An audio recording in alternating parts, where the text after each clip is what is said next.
World Cup fever has gripped India. Football fans are turning out in huge numbers to bars and pubs to watch their favourite countries face off.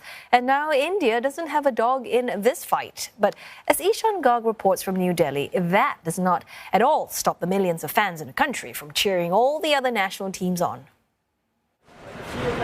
There isn't an Indian flag here because India hasn't qualified for the FIFA World Cup. But what you can see here are flags of France, Germany and Argentina adorning this venue. This gives you a snapshot that the football fans in this country are a small but a passionate community in a country where it's the game of cricket that's often called a religion. In the past few years, though, football fever has kicked off in a massive way. The English Premier League and La Liga in Spain have become some of the most popularly watched competition. And that football frenzy is on full display as the world's biggest football tournament progresses. I don't think so it can ever overtake cricket as the primary sport of the nation, but definitely it can become a very strong number two. I just came here with one of my friends and he wanted to see the match, right? And I was just having a drink or two and I was looking at the match. I also got my interest, right? So I think that's how the popularity has grown over the years. This craze for football has compelled business owners in the national capital to host streaming events like this.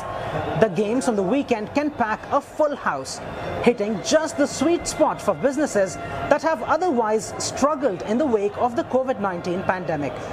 If you talk about the business, we are doing good, and the crowd, young crowd is there, so they are doing good expense on sports also.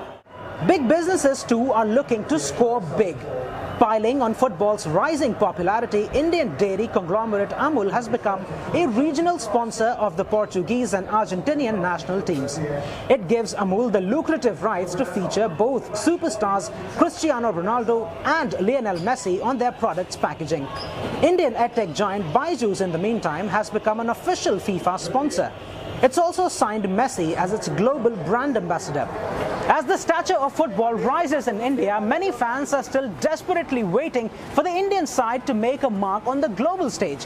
Many hope that as the fan base of football expands across the country, India will invest more heavily in its own football team. They hope that when they come back here in 4 years' time, they will be able to hoist an Indian flag right here in this row of global footballing giants. Ishan Garg, CNA, New Delhi.